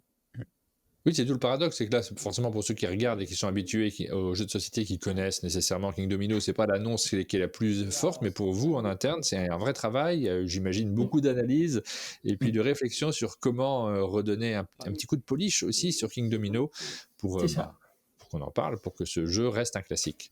Il y a toute une gamme qui va avec. To Win, le jeu suivant. To Win, on est sur le même format que Shadow House Masquerade, donc un petit format. Donc oui, c'est le plus petit format, c'est ça, celui qui est gamme Kit Café. On a 50 Fruity, on a la version Kit Café, et là, To Win, on est sur une boîte un petit peu plus grande, et on n'a pas de format Next Station, mais le format Next Station, il arrive ici, il fait à peu près ça. C'est littéralement la taille intermédiaire. Les Dalton de chez Blue Orange. On est sur un jeu de cartes compétitif de Florian Raki, qui est un auteur allemand, sur un principe de... c'est un peu le dernier qui peut encore jouer, qui va gagner cette partie. C'est dans la famille des jeux de cartes avec des couleurs et des numéros, je présente To Win. Mais oui, il en faut un par an, minimum. Et voilà. Non, mais c'est vrai que c'est une famille de jeux qui fonctionne beaucoup, qui est un peu attendue, qui est recherché un peu chez tous les éditeurs parce que c'est simple, c'est accessible, et après, faut trouver aussi la mécanique qui est sympa, qui va avec. Donc dans ce jeu, on a des cartes, il y a 3 couleurs, il y a des numéros de 1 à 9, et à chaque tour de jeu, avec les cartes qu'on a en main, en fait, on va devoir composer un numéro devant soi. Donc par exemple, je vais faire ça, hop, je révèle, voilà, j'ai fait 13. Tout le monde va faire ça à chaque manche. Et va falloir être la personne qui peut jouer le plus longtemps possible. Sachant qu'en fait, on ne pioche pas automatiquement. C'est ça le twist un peu du jeu. C'est que à la fin de chaque manche, quand tout le monde a révélé, en fonction de 4 conditions, on va vérifier qui repioche. Si j'ai fait le plus grand nombre, je pioche. Si j'ai le plus d'étoiles, je pioche. Si j'ai fait 2 fois le même numéro, je pioche. Si j'ai fait une suite de couleurs, je pioche. Donc au fur et à mesure de la partie, je vais devoir monter. Là, j'ai mis 13, je ne peux plus faire en dessous. Donc je vais devoir monter au niveau de mon échelle et je vais avoir de moins en moins de cartes. D'accord. Et au début de chaque tour, il y a une mini phase de draft où on donne une carte à son voisin de gauche. Donc les cartes tournent un peu aussi, on peut sélectionner un peu plus ces cartes et faire le tri dedans. Donc voilà, un petit twist malin de se dire, si je joue trop bas, je vais peut-être être plus en sécurité, mais je vais peut-être pas piocher beaucoup si les autres y mettent directement haut. Mais si je joue trop haut, après j'aurai moins de marge pour valider des numéros qui fonctionnent, etc. Donc voilà, on est sur du petit jeu qui dure 15 minutes. On essaie de rester en jeu le plus longtemps possible. On n'est pas sur une gestion des éliminés où quelqu'un va attendre une demi-heure que la partie se finisse. En général, on survit facilement jusqu'au 4e, 5e tour et après, ça va pousser jusqu'à 7-8 si les gens ont été très bons et ou ont eu beaucoup de chance au tirage, parce que ça fait aussi partie de la donne sur ces jeux-là. Voilà, un petit jeu simple, on a tout de suite compris la tension qui va s'installer autour de la table, parce que c'est ce qu'on cherche sur ce genre de jeu, c'est qu'on a envie que ça nous génère des émotions, que ça crée de la tension, avec des couleurs et des numéros. C'est le seul dans cette liste-là je regarde, je vérifie. Si vous en avez 2, ça va pas aller. C'est le seul qu'on sort cette année. Je réfléchis avec ceux du 2e semestre. Je crois que oui, j'ai envie de vous dire oui. C'est le seul avec des couleurs et des numéros qu'on sort cette année. Parce qu'il me semble qu'on en avait un 2e et qu'on a dit celui-là, on va le sortir en 2026. Décalé. Et oui, parce que les temps éditoriaux sont longs, on bosse toujours dans le futur. On devrait faire un prix, Aline, du meilleur jeu avec des couleurs et des numéros de l'année. Il y a peut-être trop de jeux sélectionnés. Il faudra faire le tri dans la sélection. C'est vrai qu'il y a un peu l'appel de Cthulhu, l'appel de Skijo. Oui, bien sûr. Et puis en même temps, c'est le meilleur jeu. On se moque pas du tout là en fait. Je suis pas en train de dévaloriser ces jeux-là, tout simplement parce que dans la catégorie, pendant très très longtemps, pendant des années, des décennies même, on jouait avec un jeu de cartes. Il y avait forcément des couleurs et des numéros, 4 couleurs, enfin 2 couleurs même, mais 4. Voilà. Non, mais c'est des jeux. En fait, des jeux de cartes, couleurs et numéros. Donc, c'est vrai que Skijo, c'est le jeu qui se vend le plus en France à l'heure actuelle. Il a cette caractéristique, mais nous, on a aussi toujours Uno. En fait, il y a quelque chose de rassurant. Oui, c'est un jeu de cartes avec des couleurs et des numéros. Ça essaye pas de me vendre un thème qui va peut-être pas me plaire. Parce que le grand public, si tout le monde sait, pirate, j'aime pas trop les pirates, j'aime pas ceci, j'aime pas cela. Là, il n'y a pas de thème, donc je peux pas dire que j'aime pas le thème, il n'y en a pas. Il y a quelque chose de rassurant. Ok, des numéros, des couleurs, j'ai des référentiels, je peux y aller, et des règles simples, et tout le monde y va. Et du coup, c'est vrai que Skijo a relancé ce phénomène-là. On est beaucoup d'éditeurs à se dire, ok, c'est une catégorie de jeu que les gens aiment au niveau grand public. Est-ce que j'ai quelque chose qui peut fonctionner ? Nous, on propose To Win l'année prochaine. Et moi, je pense que je vais devoir vous laisser, parce que comme je dois préparer un petit truc avant mon rendez-vous. Donc, Mathieu, est-ce que tu veux bien présenter aussi mes jeux ? Oui. On était trop long, mais en même temps, c'est passionnant de regarder tous ces jeux. On t'embrasse, Charlotte. Merci. Merci bon beaucoup. Rendez-vous. Et puis, on va regarder. Du coup, je laisse Mathieu gérer et Ségolène aussi. Je reprends les commandes. Merci à vous pour cette opportunité de parler de nos jeux et à très vite. À très bientôt, Charlotte. C'était Salut super. Charlotte, bonne réunion, Charlotte. Merci. Je passe derrière. Tu passes derrière. Attends, j'ai pris mon téléphone. C'est l'interlude technique.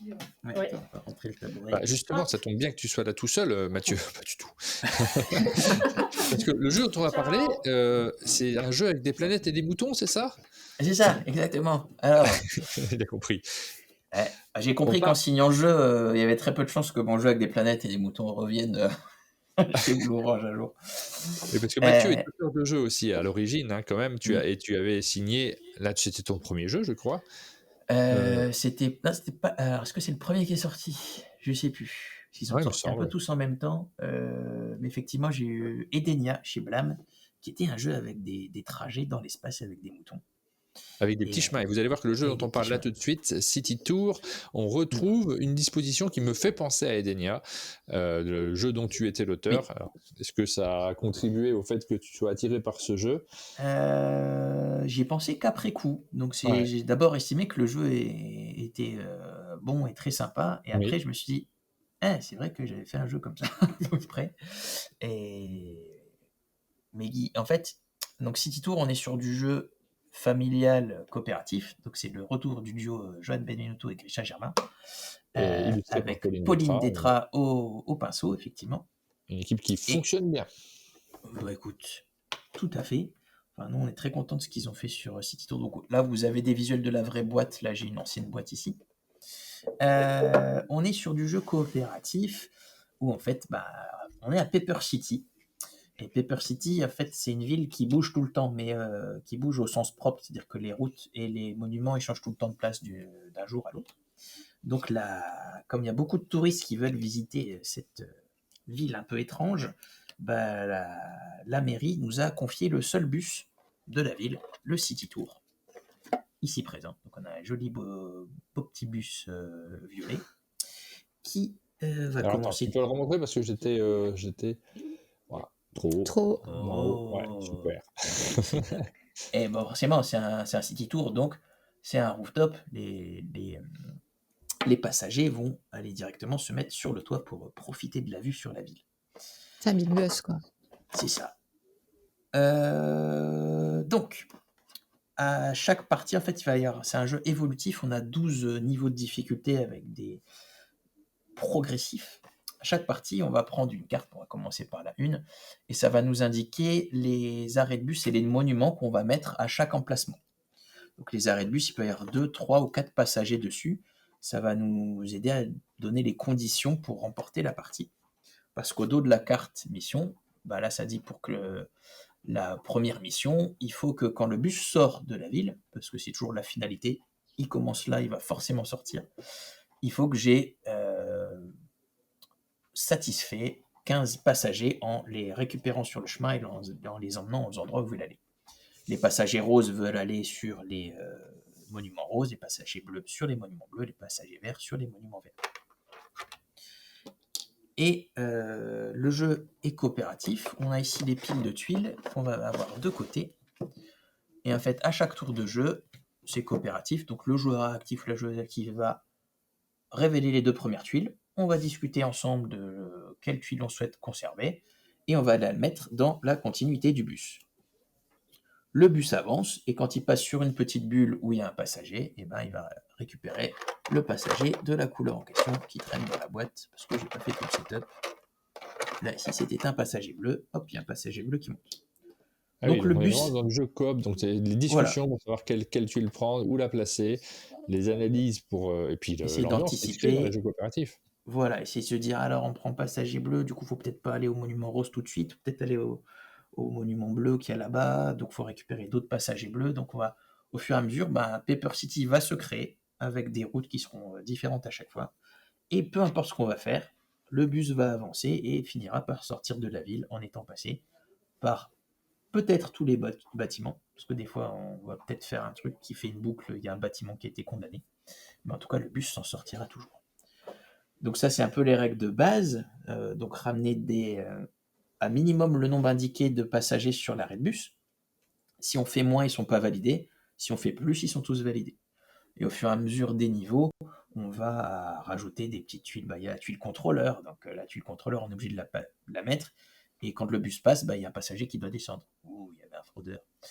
Il va y avoir les tuiles explorateurs. Les explorateurs, il faut aussi qu'il y ait un certain nombre de passagers qui sortent de la ville. Ils veulent aller au-delà de Pepper City. Alors des bâtiments spéciaux. Alors le stade, il faut ramener 2 supporters. Les supporters, ils sont pas sur les routes, ils attendent 2 bâtiments. Donc ils vont prendre de la place aussi un certain temps dans le bus. Donc on va rajouter un peu des couches de contraintes qui fait que les 12 niveaux sont de plus en plus compliqués à valider, mais il y a une vraie courbe de progression et d'apprentissage dans le jeu. Et on voit le style de jeu dont il s'agit. Il y a du public pour ça, à mon avis. C'est un jeu qui devrait rencontrer son public. Et on le voit d'ailleurs sur le chat, parce qu'on a maîtresse Aline qui nous dit ça a l'air sympa comme jeu. C'est pas toi, maîtresse Aline. Non, mais moi aussi, c'était le jeu dont je parlais tout à l'heure. Ah Je oui ne sais pas si Rachel, elle aussi, c'était le jeu qu'elle avait, Non, je crois pas. qui lui avait tapé dans l'œil à Essen. Parce que je ne sais pas si elle avait vu les jeux à Essen, Rachel. Je ne suis pas sûr.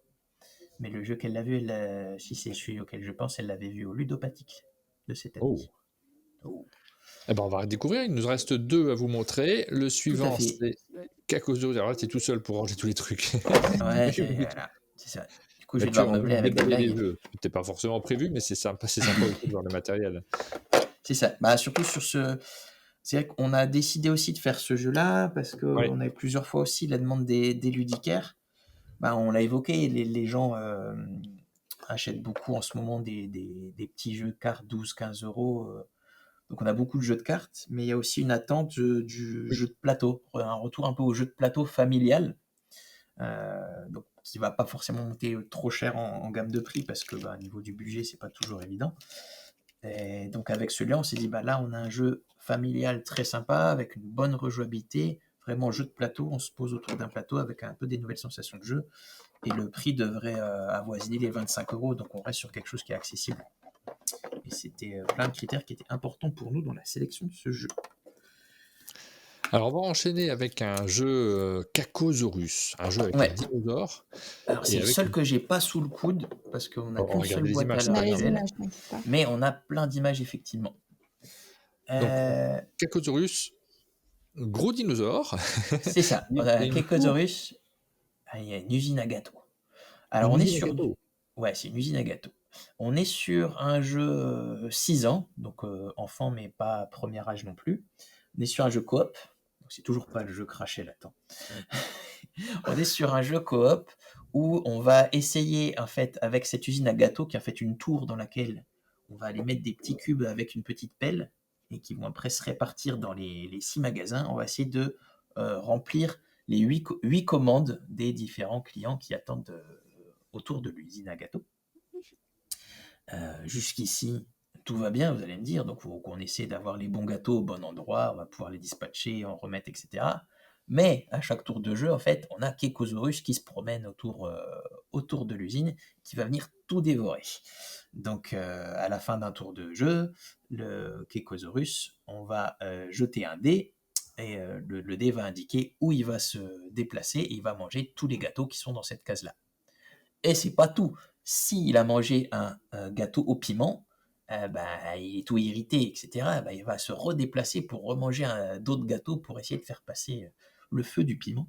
Donc ça se trouve, il va manger plusieurs emplacements au sein du même tour. C'est effectivement un peu le The Loop des petits. Vous aurez reconnu le duo d'auteurs. C'est effectivement Théo Rivière et Maxime Rambaud. Et le jeu peut se finir de 2 façons différentes. Ah oui, c'est vrai, je n'avais pas pensé à cette analogie avec The Loop, mais effectivement, tu vois un plateau rond, tu vois les mêmes contraintes. Ouais. C'est ça. C'est complètement vu et validé. Catch-Up n'avait pas prévu de se lancer dans les jeux enfants. On a discuté avec eux. Il n'y a pas de stress. Mais voilà, donc nous, on n'a bien évidemment pas appelé le jeu The Loop Junior. On a essayé de faire un autre univers qui correspondait au public cible. Et donc la finalité, c'est soit on valide 8 commandes, donc on a validé 8 commandes avant la fin de la partie, on a gagné, parce que le critère principal de fin de partie, si la figurine, le Kakozorus, a mangé trop de petits cubes, et en fait, il est un peu en bascule, et donc en fait, il va de lui-même basculer, et il est un peu malade, il a mangé trop de gâteaux, il vomit un petit peu ses gâteaux, et c'est la fin de la partie, c'est une défaite. Mais c'est une défaite rigolote, parce que voir le Kakozorus basculer et voir tous les petits cubes tomber, ça reste très rigolo et jouissif. Il fait un peu le culbuto, quoi, c'est ça que tu nous dis. C'est un culbuto, exactement. Il y a une base un peu arrondie qui fait que la charge... Donc là, en termes de développement, on est en train de calculer, c'est ça les métiers de l'édition aussi, calculer la charge de petits cubes qui fait qu'il va vomir à peu près entre Bon, tant et tant de petits cubes, et que du ouais. coup, pour gagner la partie, il faudrait valider X trucs avant. Ouais, c'est malin ça comme système de devoir réfléchir au matériel pour pouvoir créer la fin du jeu sans avoir besoin nécessairement de l'expliquer. C'est ça. C'est ça. Et c'est un petit challenge technique, mais on est en train d'en voir le bout. Parce qu'effectivement, s'il tombe jamais, c'est super déceptif. Ah bah S'il oui. tombe au bout du premier tour, c'est super déceptif aussi. Bah oui. Donc, il faut trouver le juste milieu des angles d'inclinaison et de courbure. Du poids des petits gâteaux. Et le poids des gâteaux compte. On en est à peser les cubes en plastique. C'est ça le métier des chefs de projet également. Enfin, un petit coucou à Brian d'ailleurs, qui est notre chef de projet sur ce jeu-là et qui a fait plein de tests différents. On termine avec un dernier jeu. Il y avait plein de jeux à vous montrer parce qu'il va y arriver pas mal de choses. C'est très chouette, le prochain jeu, on l'a vu aussi à Essen. Est-ce que c'est celui que Rachel attend? On veut savoir, hein, Rachel. Si c'est le dernier, j'espère du coup que c'est. Sinon, elle est restée toute l'émission pour rien et je serais triste pour elle. Bah oui, complètement. Il s'agit de Homestaging. Homestaging, tout à fait. Là, on est sûrement dans. Un homme. Pardon, bah non, c'est du franglais. Homestaging. On est sur le jeu le plus compliqué qu'on va sortir chez Blue Orange l'année prochaine. Clairement, après, quand je dis plus compliqué, on reste chez Blue Orange, on est sur du jeu initié. Pour répondre à la question tout à l'heure, c'est aussi un jeu en localisation. Donc, on a récupéré les droits mondes de ce jeu-là qui était sorti chez un petit éditeur allemand qui s'appelle TOP, T-O-P-P. Et on est sur du flip and write d'aménagement d'intérieur. Oh, du flip and write, j'aime bien ça. Du flip and write. Donc le principe est assez sympa, c'est que on va tous avoir notre petite feuille au démarrage de la partie, de chaque scénario, et on va dessiner quelque part le contour de l'habitation qu'on va essayer d'aménager au cours du scénario. Sachant que le jeu arrive avec un livret avec plus de 25 scénarios, avec même un peu organisé par chapitre, donc ça raconte plein de petites histoires. On va aménager tout type de choses. Donc là, le scénario tutoriel est très simple. On commence, on aménage un studio, il faut faire les toilettes, l'espace de vie et la petite cuisine. Mais on va après aménager des châteaux, des phares. On va aménager une boutique de jeux. Il y a un scénario, on aménage une boutique de jeux. Il y a vraiment un peu de tout. Et en fait, chaque scénario se présente comme ça. On a d'un côté la forme ça glisse un petit peu. La forme du bâtiment qu'on va devoir aménager. Ouais, on entreaperçoit.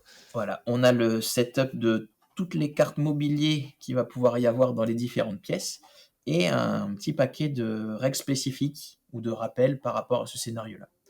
En temps normal, on va marquer un point par case dessinée. Donc on va essayer de remplir un maximum son habitation.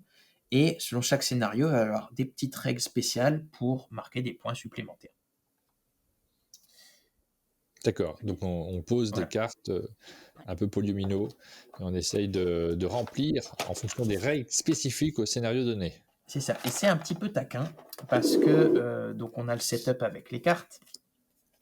Hop. Et l'idée c'est que on a des petits jetons avec des points d'interrogation et des points d'exclamation. Ça veut dire ça ressemble à un jeu presque coop ou chacun de son côté, mais en fait on va pouvoir embêter les autres. C'est-à-dire qu'à tour de rôle, on va toujours faire pièce par pièce. On a entamé une pièce, à mon tour de jouer, on est dans la pièce 1 par exemple, je choisis le mobilier de mon choix, je le retourne, il y a toujours 2 designs. En général, un qui prend beaucoup de place, un qui prend moins de place. Ouais. Et c'est moi qui vais imposer avec le petit jeton quel design doit être dessiné par tout le monde. D'accord. Alors, les joueurs sont jamais obligés de dessiner le mobilier en question, mais moins tu dessines, moins priorité de points, et surtout ça peut peut-être t'empêcher de remplir certains objectifs. Ouais. Donc ça va aussi être le jeu de ok, je vais faire ce choix-là, parce que moi peut-être ça m'arrange, et surtout ça embête vachement les autres qui vont peut-être pas pouvoir dessiner ce grand sofa par exemple. Donc voilà, on est sur du flip and write, aménagement d'intérieur, on agence un peu, donc il y a un petit côté projection dans l'espace. On s'amuse aussi à se raconter ces petites histoires, hein, parce que on s'imagine du coup le personnage un peu vivre dans le nouveau lieu qu'on est en train d'aménager. Il faut faire attention aux espaces de circulation, des cases blanches, Oui. Parce que si je colle tous mes meubles les uns aux autres, ça marche pas. c'est un garage, c'est plus une habitation.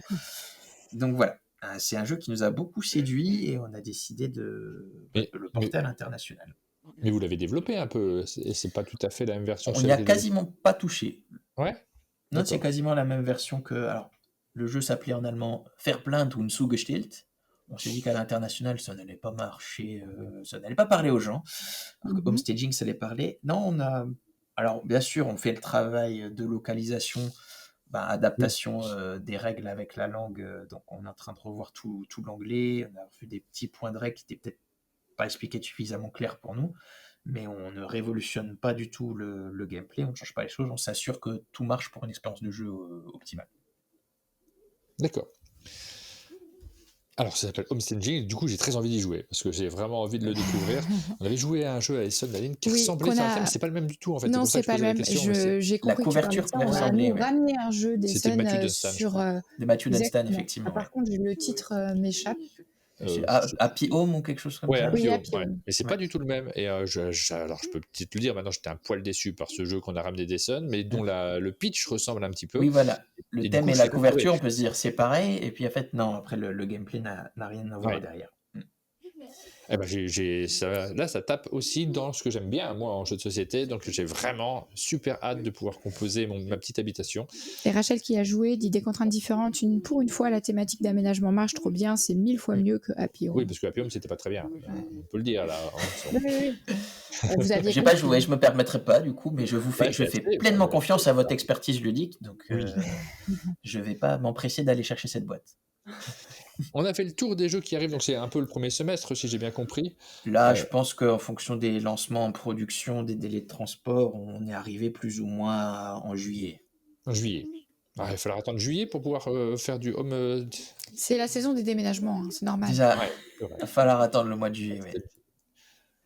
Sauf surprise. Après, tu auras peut-être l'occasion d'y jouer avant, si je me promène avec une boîte. J'espère bien, sinon j'en dirais du mal, je te préviens. Moi, j'aimerais bien ne pas finir comme Happy Home déjà, et puis repasser au chalet ou se voir à un autre endroit. Quand tu veux au chalet, évidemment. J'ai cru comprendre que Rachel y avait joué avant, je suis déjà de très mauvaise humeur à cause de ça. Normal. J'y étais au ludopathique, t'aurais dû m'y faire jouer. C'est vrai, en plus j'ai fait jouer plein de monde au ludopathique. Ah là là là là. T'as dû traîner dans ton coin, t'étais pas là, je sais pas. Non, oui. Parce que moi j'aime beaucoup, je suis aussi grand amateur de flip and write, et même du coup à titre personnel, j'aime beaucoup. J'aime beaucoup. Puis en plus, il y a vraiment ce livret, il y a 25 scénarios, et on peut même faire plusieurs fois le même scénario parce que chaque carte meuble, en fait, arrive en 2 exemplaires. Donc on en met une des 2. Donc même si je connais les cartes, je n'ai aucune certitude du design que je vais avoir. Ouais. Donc il y a ce côté, et on ne fait pas toujours les pièces dans le même ordre. La règle ne dit pas qu'il faut commencer par la pièce 1. Donc si le joueur actif décide on commence par les toilettes, on va commencer par les toilettes, et du coup je ne peux pas repenser 2 fois exactement de la même façon le scénario. C'est pas possible. On a fait le tour des jeux qui arriveront. On voulait terminer avec un petit jeu des couleurs. Est-ce que tu es prêt? Parce que Charlotte nous a dit, moi je suis hyper au point. Même si Mathieu n'est pas au point, t'inquiète pas, moi je suis au point sur le jeu des couleurs. Je vais juste voir s'il y avait... J'ai pas fait gaffe, comme j'étais dans toutes les explications, j'ai pas vu s'il y avait des questions qui revenaient un peu régulièrement. Non, si on avait plus sont particulières sur la fin, on les a regardés très rapidement. On a des commentaires plutôt, des gens qui commentent leurs envies notamment. Duncan qui a beaucoup parlé du concours de Boulogne-Billancourt comme toujours, parce qu'il a du plaisir à pouvoir échanger dessus, notamment sur tes participations. C'est vrai. Vu qu'il fait partie aussi de ceux qui J'ai même fait jury. L'année dernière. T'as fait jury l'année dernière, c'est vrai. Ouais. La boucle est bouclée. C'était une belle expérience, ouais. Et donc, est-ce qu'on verra Tétopia? Non, j'ai pas gagné du coup. J'ai gagné un très bon moment. Est-ce que Tétopia verra le jour un jour? C'est très très peu probable, hélas. Parce que maintenant que j'ai 10 ans d'expérience d'édition dans les pattes, je vois tous les défauts que ce jeu pouvait avoir, en termes d'éditabilité notamment, et ça m'étonnerait fortement. Et en plus, je l'avoue, je me suis un peu... C'était le Crop Circle ou pas du tout? Ouais. Ce qui est devenu Crop Circle après, mais c'est vrai que c'est un jeu... C'était plutôt initié, et il y a pas mal de... choses qui vont pas. Après, je suis très critique sur mes nouvelles créations maintenant. Je dirais que je me censure aussi un peu très tôt quand quand tu te projettes dans l'éditabilité, etc., tu dis, ok, cet aspect-là, parfois je me bride un peu en mode, je m'arrête là parce que ça va pas. Tu nous parles de ces créations, et notamment Tetopia, qui était l'un des jeux avec lequel tu as gagné, je crois. Tu l'avais gagné, hein, le concours de Boulogne avec ce jeu-là. Oui, tu étais dans le jury. Je crois, oui, que j'étais dans le jury à l'époque. Tu m'avais même dit, vous aviez hésité à faire gagner ce jeu parce que vous étiez convaincu que c'était un vieux de la vieille qui avait créé le jeu alors que c'était mon premier jeu. C'est vrai ? Je me rappelle de cette phrase que tu m'avais dit qui m'avait fait plaisir. Et je me suis dit, heureusement qu'ils n'ont pas hésité trop longtemps, parce que s'ils avaient dit non, parce qu'ils pensaient que c'était un vieux de la vieille, j'aurais eu un peu mal. Mais très bon souvenir. Très très bon souvenir de cette victoire qui m'a un peu mis les pieds aussi dans le milieu pro de l'édition. Parce que ça m'a permis de rencontrer plein d'éditeurs. Effectivement, c'était 2013. Et comme je peux me la péter, parce que j'ai gagné 2 fois ce concours, j'ai aussi gagné en 2015 avec le jeu qui est devenu Edenia. Donc c'est vrai que c'est une chouette histoire avec ce concours de Boulogne. Oui. Et bientôt 3. Forcément. Jamais 203. Mais quand j'ai fait le jury, ça m'a vraiment donné envie de me dire, ah c'est bon, il faut que j'y retourne. Ça m'a donné envie de retenter quelque chose.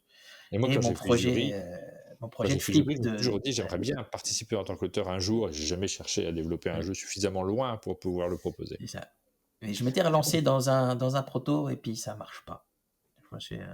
Un draft and write sur base de Sudoku était un peu trop ambitieux pour que ça marche vraiment.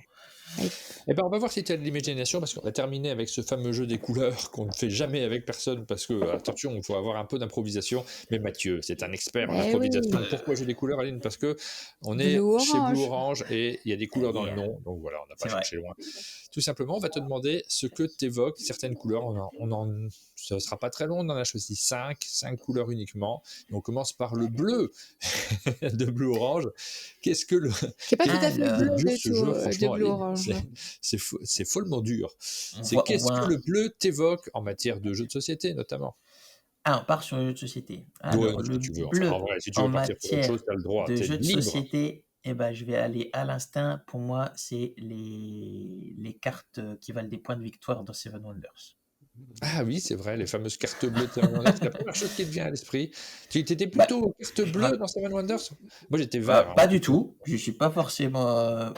j'essaie de raccrocher au jeu et pas faire pareil que Blue Orange. On a parlé Blue Orange. Alors, du bleu, ça me fait penser à Blue Orange, bien entendu.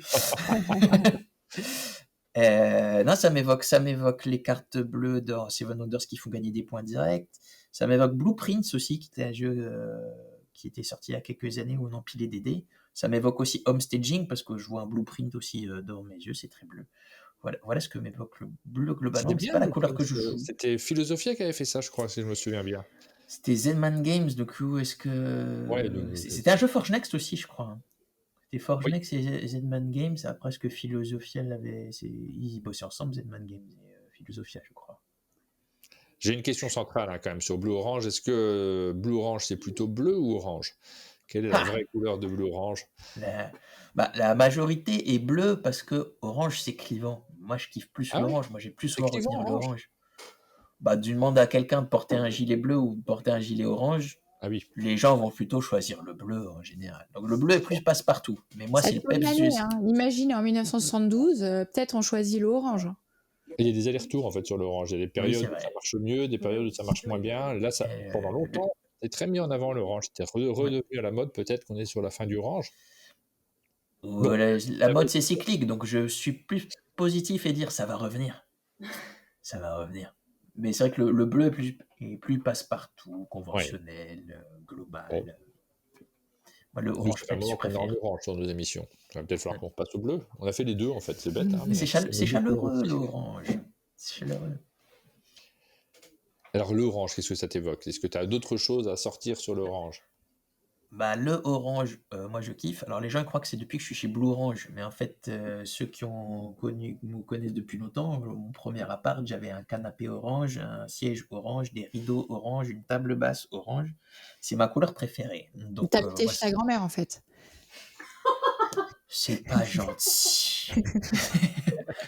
Je te montrerai des photos, il était très bien ce canapé orange. Non, mais je blague. C'est sûr que c'était très chouette.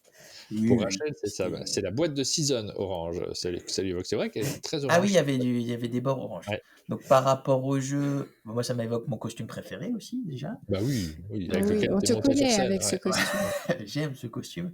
En termes de jeu, moi le orange, comme c'est ma couleur préférée, dans tous les jeux, s'il y a du orange, il y en a qui s'en foutent des couleurs qu'ils jouent. Moi je vais jouer orange s'il y a du orange. Ouais. S'il n'y a pas, je prends du jaune. Mais voilà, j'ai orange toujours prioritaire. Qu'est-ce que ça m'évoque mais pas forcément souvent des composants orange. Mais dans Season, je prenais le personnage orange du coup, parce qu'il y avait le personnage orange avec la petite. C'était la citrouille. Tu as parlé du jaune, enchaînons avec le jaune, du coup, la couleur suivante. C'est important d'avoir C'est des du presque transitions. orange. C'est du presque orange. Et moi, du coup, le jaune, ça m'évoque Yellow, forcément, qui est un éditeur avec qui on s'entend très bien, c'est notre voisin. C'est l'autre éditeur de l'Est de la France. C'est ça. Et ça m'évoque du coup la deuxième couleur que je prends dans les jeux de société quand j'ai pas du orange à mettre sous la dent. Et pour moi, globalement, le jaune, ça va souvent évoquer les pièces d'or. Hein. Tout ce qui est rapport à l'argent, la monnaie dans les jeux, souvent, on va avoir une teinte jaune qui ressort fortement. Eh ben oui. On a beaucoup parlé de nature, de plantes ces dernières années avec... c'est le moment du vert. Vert. C'est belle transition. Vous aviez Photosynthesis chez Blue Orange, notamment, qui existe toujours, qui marche bien.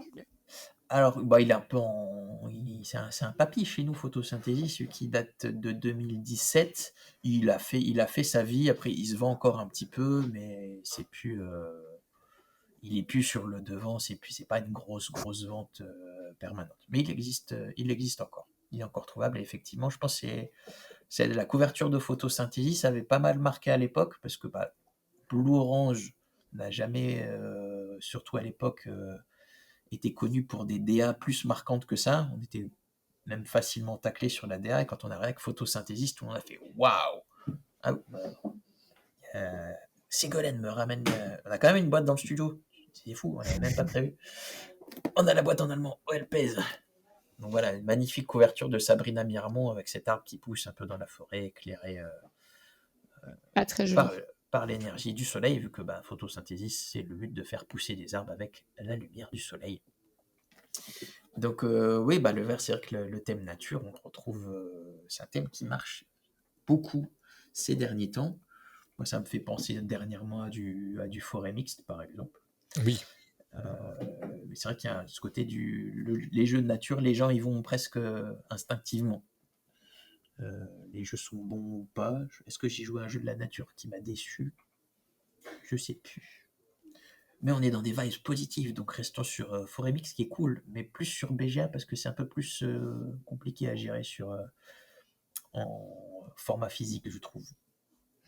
On a eu quelques remarques sur le plastique, parce qu'on a montré des jeux pour enfants dans lesquels il y avait un peu de plastique dans ceux qu'on a montrés aujourd'hui. On a eu quelques remarques dessus. Je sais que vous êtes très sensible à cette question-là, en fait, sur les questions écologiques de manière générale. Je ne les ai pas toutes relevées au fur et à mesure, mais c'est l'occasion d'en parler aussi, de votre regard sur cet aspect. Et en fait, on a pris le pli avec Blue Orange depuis quelques années d'éviter les plastiques non nécessaires.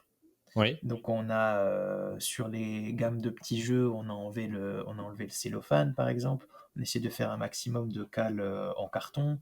Voilà, on vire le plastique non nécessaire. Après, pour certaines expériences de jeu, on ne s'interdit pas le plastique. Oui. Parce que je pense par exemple à l'époque à Blockness. Blockness, on avait un jeu qui était potentiellement très puissant, mais on voulait aussi une accessibilité au public. Et entre faire un jeu en bois qui va revenir à 40-50 euros ou un jeu en plastique qu'on peut acquérir à 25 euros, il y a ce côté aussi, nous on est bienvenus dans le monde du jeu, on veut que les gens puissent accéder à nos jeux, on veut pas quelque chose de trop élite. Donc on ne s'interdit pas le plastique quand on estime que l'expérience de jeu qu'on va apporter est suffisamment satisfaisante et intéressante pour justifier de le faire. Le milieu du jeu de société reste aussi une industrie, hein. Donc, oui, bien sûr. Mais en fait, même quand on produit du carton, du papier, il peut y avoir une hypocrisie aussi, dire c'est en carton, sans papier, ça pollue aussi. En fait, on produit des jeux de société, c'est l'industrie du jeu.